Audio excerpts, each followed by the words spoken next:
Ng tatay ko ang pagkababae ko. Siya. May secret affair kami ng office mate ko. Hindi ko matigilan kasi sobrang galing niya sa... Rocky's Secret Files. Secret Files. It's the kind of bleep you never knew existed. Kunwari inosente pero boy naman pala. Rocky's Secret Files. Secret Files.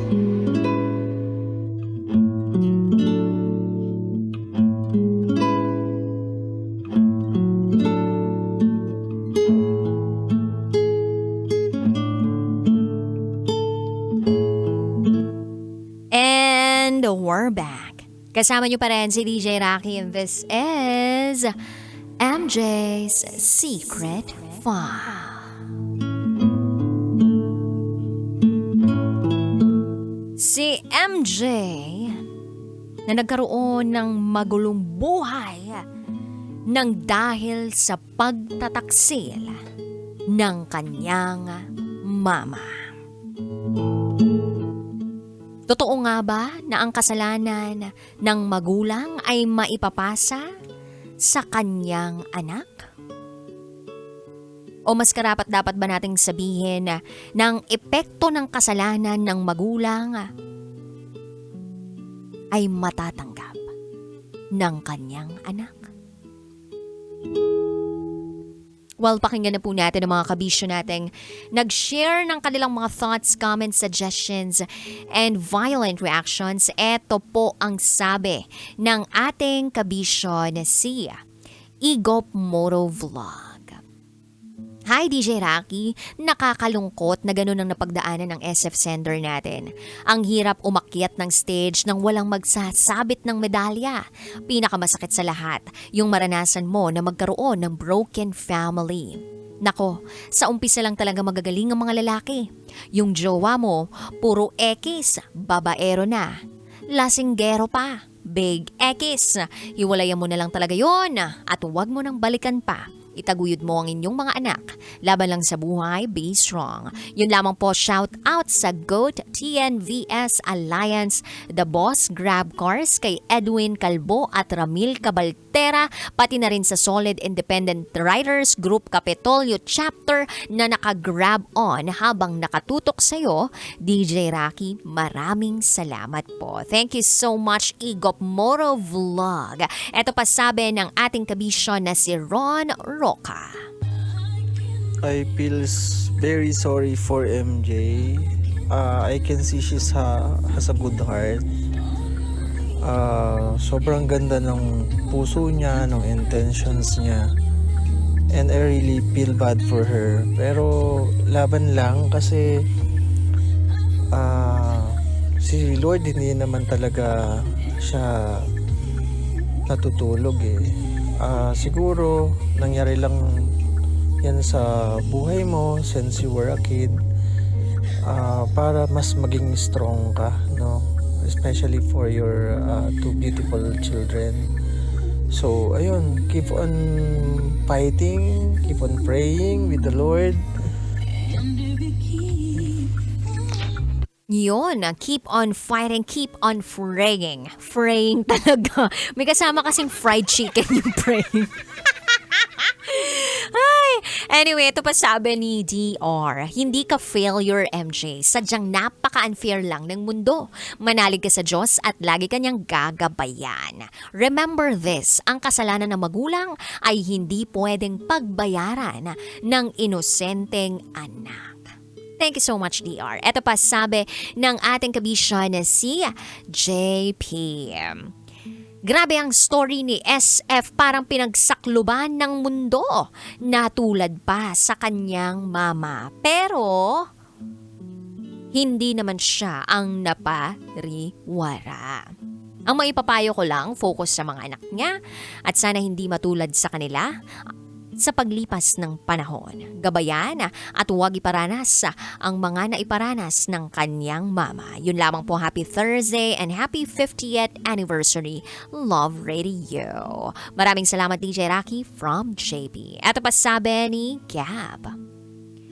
Ang maipapayo ko lang sa ating sender ay hindi dapat tayo nag-aanak kung hindi naman kailangan na mag-anak at hindi tayo responsableng magkaroon ng anak. Pero nangyari na ang nangyari, nagbunga na ang lahat. Ang mahalaga, hindi mo ginawa yung ginawa ng mama mo na nag-iba-iba ng lalaki. Ikaw, kahit na alam mong niloko ka, binigyan mo pa ng pangalawang pagkakataon at sinubukan mong itama kung ano ang dapat itama. Hindi ka naman nagkulang, sadyang ganyan lang ang buhay. Maraming salamat DJ Rocky from Gab. Eto pa sabi ng ating kabisyon na si Charles. Yung pagbibigay mo ng second chance sa live-in partner mo, it's a bad idea.